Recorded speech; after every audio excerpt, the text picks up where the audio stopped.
Coucou! Bon, j'avais prévu de tout mettre en stand-by sur cette semaine de Noël, mais réalisant que la guidance tombait pile le jour de Noël, eh bien j'avais quand même envie de vous la faire. Donc je suis dans mon bureau qui est sans chauffage depuis 3 jours, donc j'ai froid. Alors voilà pourquoi je suis habillée autant.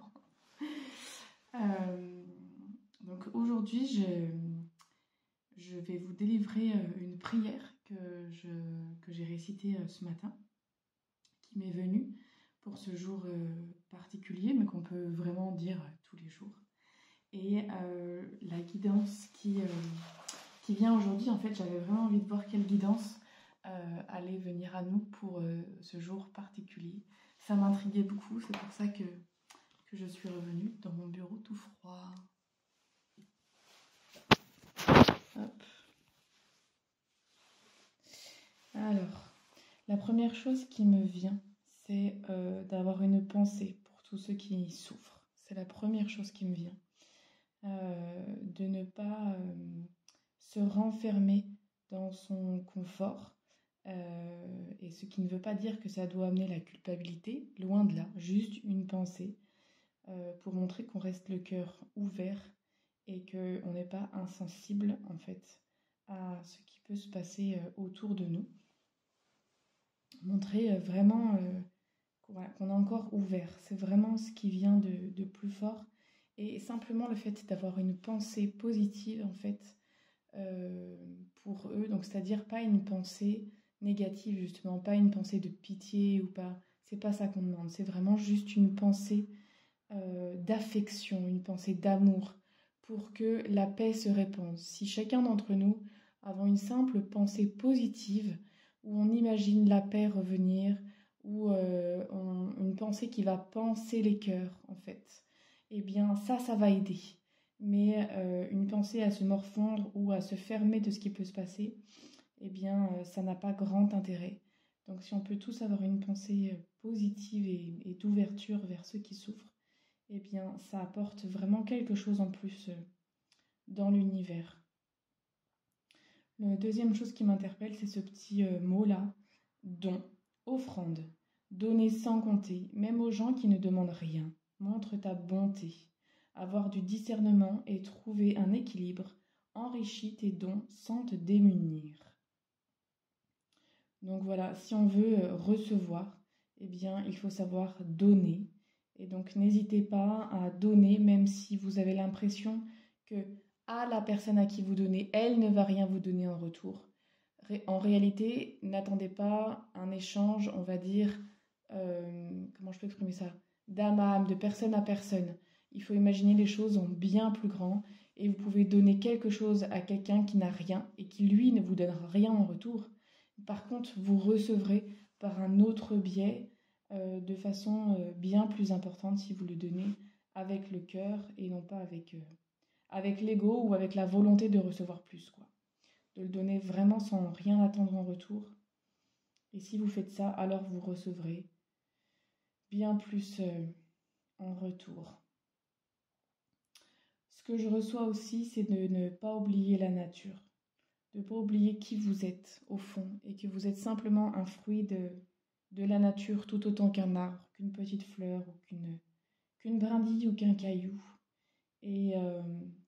Et que c'est important de vous allier à la terre, de vous allier à la nature, de vous rappeler vraiment quelles sont vos racines, vos premières racines, et que vous faites partie du tout, que vous faites partie de la nature.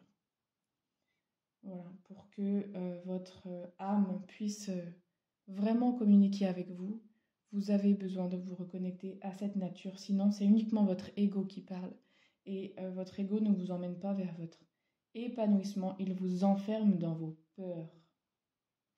Donc, il faut simplement apprendre à trouver l'équilibre entre cet ego, entre vos peurs et votre âme qui va vous conduire dans l'inconnu, qui va vous conduire à sortir de votre zone de confort pour aller chercher à chaque fois des ressources encore plus grandes, des cadeaux de la vie, des découvertes. Voilà. Et là, j'ai envie de lire ça. Ça, c'est un petit message des fées. La biche blanche. La raison du plus fort n'est pas toujours la meilleure. soit inventif et rusé. Et là, c'est comme si aujourd'hui, un repas de famille, si vous avez quelqu'un qui vient vous piquer, alors ne rebondissez pas. Ne lui renvoyez pas la même pique que lui vous envoie, parce que vous aurez le retour de bâton. Alors tentez de trouver une ruse plus évoluée que ça, euh, plus noble, disons. Et, euh, et si ça vous touche, si ça vous pique, eh bien gardez-le dans un coin de votre cœur et allez le défaire, allez voir le nœud qui est coincé avec ça pour que vous ne soyez plus touché par ça. Mais renvoyer à l'autre un pic n'est pas sage.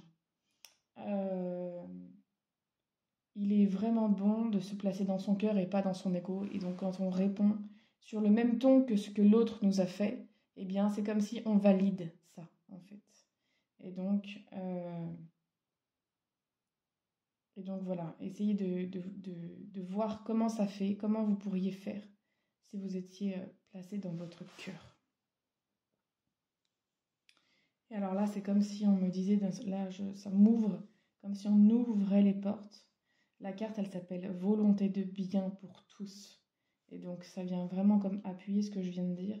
Et c'est comme si dans le tourbillon de la vie, si on arrive en fait à rester dans notre cœur, à rester dans notre âme et dans notre pureté de lumière, alors c'est comme si je voyais un petit oiseau qui s'envole et qui prend son envol en fait. On s'envole loin de tout ce sarcasme et de toutes ces pensées blessées, blessantes, mais qui ne s'expriment que depuis un être blessé. Alors, bon, je ne sais pas si c'est juste ce que je vais dire là, mais c'est comme si j'ai envie de dire, un arbre ne vous fera jamais de mal. Il ne va jamais vous piquer, en fait, parce qu'il n'a pas d'ego, donc il ne sait pas faire ça. Et il n'y a que l'humain qui ait cette capacité d'être à la fois dans sa lumière, mais à la fois dans ses ombres et dans sa torpeur. Et nous envoyer sa torpeur en pleine figure parce qu'il n'a pas compris que c'était à lui de la guérir et de la penser. Eh bien, c'est juste avoir de la compassion pour ces gens qui n'ont encore pas la conscience ouverte et qui n'ont encore pas la capacité de se retenir dans leurs mots ou de faire attention à ce qu'ils disent. Ils ne font pas exprès, ils ne veulent pas le faire pour faire du mal et de simplement être en compassion et d'apprendre à se détacher, à prendre du recul par rapport à ça. Pour ne plus se laisser atteindre et se sentir en sécurité partout, en fait. Faire grandir cette sécurité intérieure en n'étant plus atteint par ces mots et d'apprendre que quand on est encore atteint par ça, eh bien, de simplement prendre du recul, se poser et demander pourquoi notre corps pleure, pourquoi notre corps saigne à ces mots, à ces paroles. Pourquoi ça ne peut pas juste s'évaporer d'un seul coup. Et donc là, c'est qu'à l'intérieur de vous, il y a également une blessure et que, eh bien, si cette blessure n'est pas pensée, alors vous allez faire pareil avec quelqu'un d'autre un jour. Vous allez lui envoyer un pic, une mauvaise pensée, tout simplement parce que vous, à l'intérieur, c'est pas guéri. Et donc, de ne pas en vouloir à cette personne qui est en face de vous et qui peut vous blesser parce qu'en réalité, vous faites exactement la même chose sur vos propres blessures à vous. Et donc le meilleur que vous ayez à faire, c'est simplement prendre la remarque, y mettre un holà peut-être en disant ce que tu me dis, ça me blesse. Et donc je suis triste, par exemple. Et peut-être partir, prendre un temps pour soi et aller se recueillir en soi, à l'intérieur de soi, pour se bercer, pour s'apporter de la douceur, de l'amour à cet endroit qui est encore blessé. Et éviter que la blessure ne ressorte par une mauvaise parole ou une mauvaise pensée. Voilà, c'est quelque chose qui se fait dans le temps, pas de panique, pas de culpabilité si vous n'y arrivez pas très bien. Ce n'est vraiment pas le truc le plus facile à faire. Donc ça va venir, c'est à force de l'entendre et de l'expérimenter, en fait, d'essayer de le faire à chaque fois, autant que vous le pouvez, qui va vous aider. Mais en aucun cas, il faut se juger ou se maltraiter quand on répond nous aussi par des mauvaises pensées ou des mauvaises paroles, parce que c'est un apprentissage. Voilà, écoutez, je vous souhaite un merveilleux Noël. Ah oui, et j'ai dit que je vous lisais la, la prière qui m'est venue aujourd'hui. Tac. Vous pouvez en fait simplement vous mettre en méditation et vous poser dans votre cœur, vous connecter, vous ancrer et recevoir ça à l'intérieur de vous et le répéter mentalement pour que vous y mettiez votre propre intention et votre propre lumière. Prière de Noël, mais encore une fois, prière de Noël et prière de tous les jours en réalité. Je demande à libérer ma lumière. Qu'en ce jour de paix, mon âme rayonne. Que ma lumière jaillisse du plus profond de mon être et se répande à l'infini. Que la lumière descende dans mon cœur et soulève mes peurs, mes pleurs.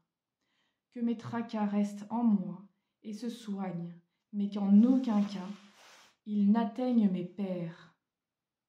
Qu'en retour je reçoive la paix et l'amour pour panser mes blessures. Autour de moi rayonne la joie. Qu'en ce jour je sois protégée des impudents, des traîtres, des malpenseurs. Qu'en ce jour seule la lumière me parvienne, autant que je la transmets.